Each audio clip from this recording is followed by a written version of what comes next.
Hey guys, starting off another week, getting it done right, getting in the Word. Today is day 50. That's February the 19th.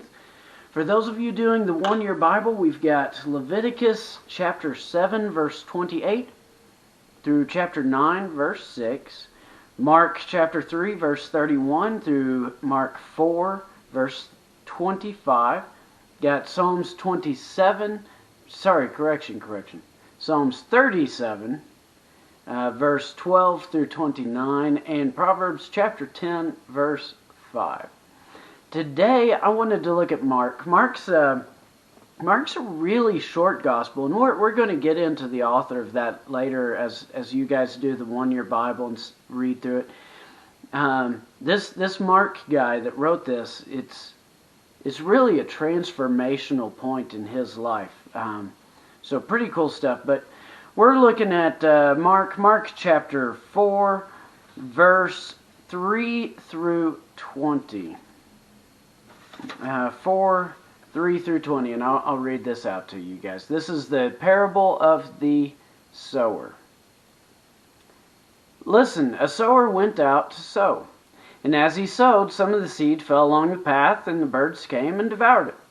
Other seeds fell on the rocky ground where it did not have much soil, and immediately it sprang up, since it had no depth of soil.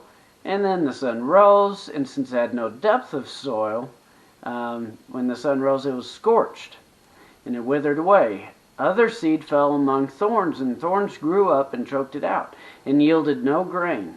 And other seeds fell on good soil, and produced grain, growing up and increasing, yielding 30-fold and 60-fold and 100-fold.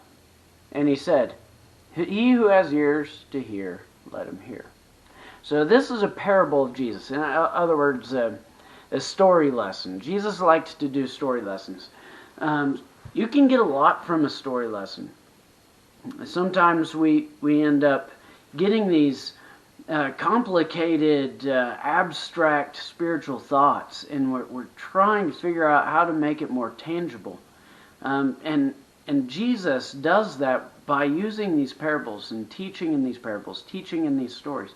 So in this, we see there's 4 conditions of our heart. He goes on to explain this parable later, but in this one he said there's 4 conditions of your heart. You've got the birds, you've got the rocks, you've got the thorns, and you've got the good soil. He breaks it down here. If you scooch on down to verse 13, he starts explaining it. The sower sows the word in verse 14. And these are the ones among the path where the word is sown. They hear, Satan immediately comes and takes away what is sown in them. Verse 16, and those who are ones sown on the rocky ground are the ones when they hear the words, they immediately receive it with joy, but they have no root in themselves to endure for a while when tribulation or persecution arises, and they fall away. And others are the ones sown among thorns. They are those who hear the word, but the cares of the world and the deceitful riches or desires of other things come in and they choke out that word. But then you've got the good soil. Those are the ones that hear the word, accept it, and bear fruit. So in this story, we've got 4 conditions of our heart. And I think it's kind of goes without saying that each one of us is like, oh, I'm the good soil. Because we inherently have something in us where we want to be good. But at the same time, we have something in us that, and we're broken. We make mistakes and we fall short a lot. But we want to be good. Well, here's this. Our hearts have the ability to choose and to reflect and change, influence, however you want to word it.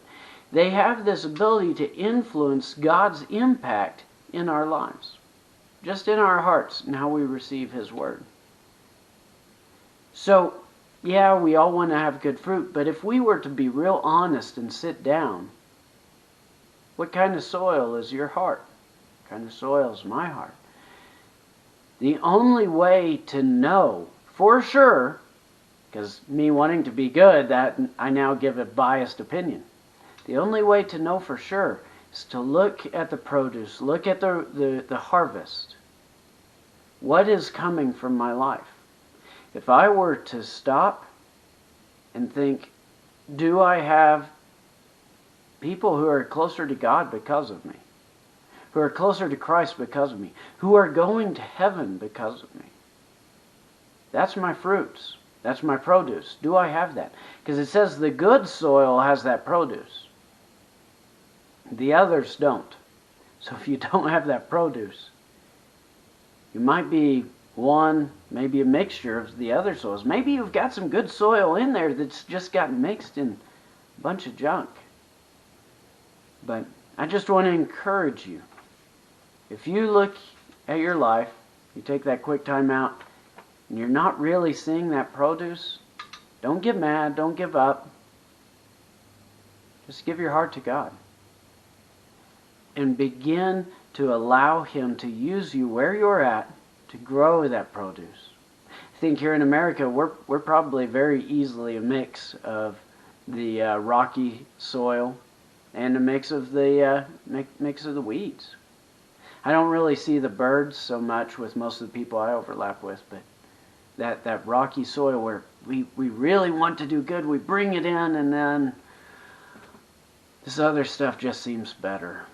Or the people around us just choke it out. I just want to encourage you.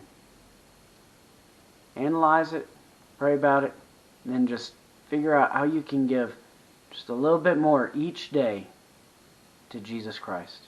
And if you can do that with your life, if you can give each day a little bit more to Jesus Christ, you will be leaps and bounds beyond where you could ever imagine. Y'all take care of yourselves out there.